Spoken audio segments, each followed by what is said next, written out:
Então, acho que as formas como as perguntas foram feitas nos levaram para uma situação que a gente tem vivido hoje, uma crise no mundo, no país, né? A pandemia agravou essa crise, a pandemia também disse outras coisas.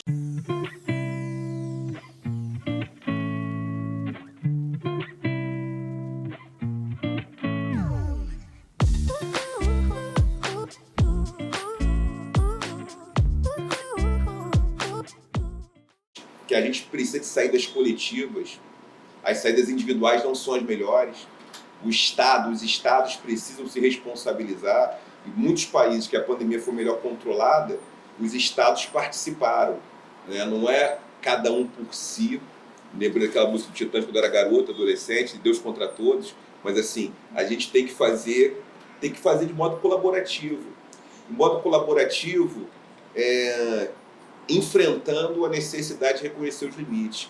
Então, a minha questão hoje, minha provocação para iniciar a gente conhece e reconhecer os nossos limites? Quais são os nossos limites? Qual a nossa zona de conforto?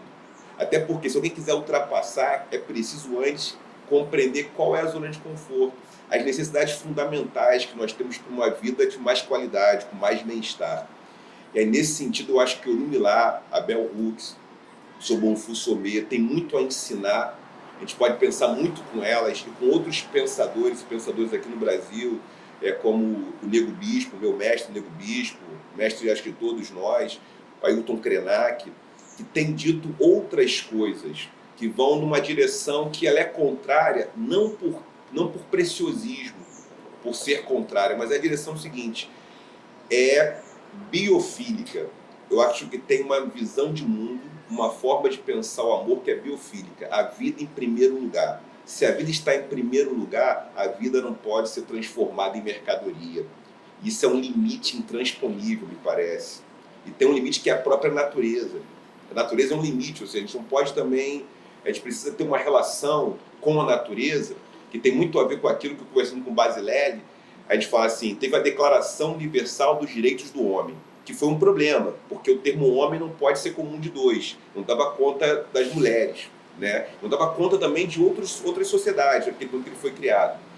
Então veio a Declaração Universal dos Direitos Humanos, mas tem que ter uma Declaração Universal dos Direitos da Natureza também, porque a gente não pode viver sem essa relação com o meio ambiente, uma relação não tóxica com o meio ambiente, uma relação que o meio ambiente não pode ser um supermercado em que a gente vai lá, pega bauxita, pega cobalto, pega o que precisa pegar, usa, transforma em dinheiro. A conta não pode ser só a mineração pela mineração, a conta não pode ser simplesmente o desmatamento numa região produz valor. Não dá mais para encontrar ou encarar a natureza como um recurso.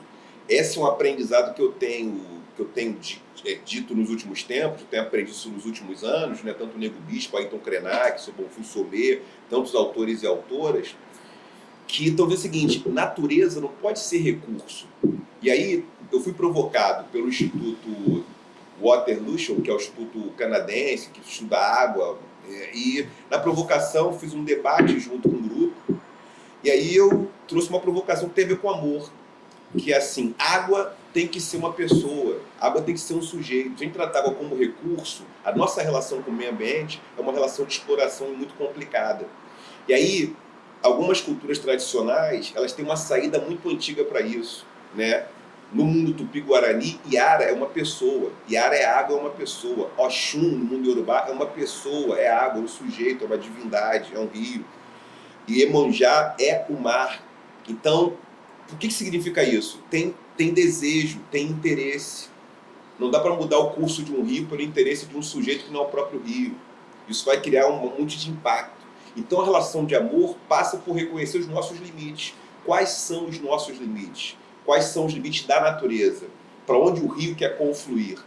Se a gente não tiver essa escuta, e eu acho que isso é alguma coisa que tem que estar na agenda política, né, dos partidos, dos atores políticos da sociedade brasileira, que é o seguinte, tem que colocar isso na agenda, a gente tem que ter uma perspectiva cada vez mais que ela não passa só por não escutar as demandas que todos os entes têm na sociedade. todos os grupos. Eu não vou nem colocar que é fundamental, todas as agendas passam pelas questões raciais, pelas questões de gênero, questões de orientação sexual. Isso é inevitável, fundamental. Eu acho que a pauta conservadora é uma pauta reacionária, uma pauta identitarista, uma pauta identitária de homens brancos, patriarcais, sexistas, que se organizam em torno de uma imagem do rosto branco masculino, como sendo isso que é o protótipo de humanidade. Eu acho que essa é a agenda problemática, e justamente as agendas, outras agendas trazem outras coisas, que trazem amor, trazem uma amplitude, uma diversidade que é da própria vida.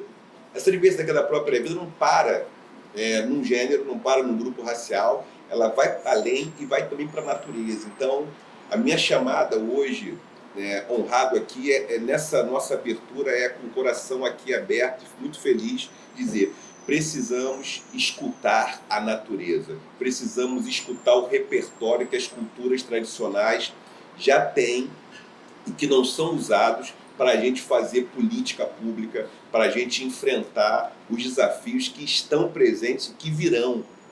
Os desafios de acomodação, os desafios de empregabilidade, os desafios de usar energia limpa, isso é fundamental. Isso está, muitas populações, muitos povos, os povos indígenas, quilombolas, têm alternativas para isso. Tem que ser chamados para essa agenda.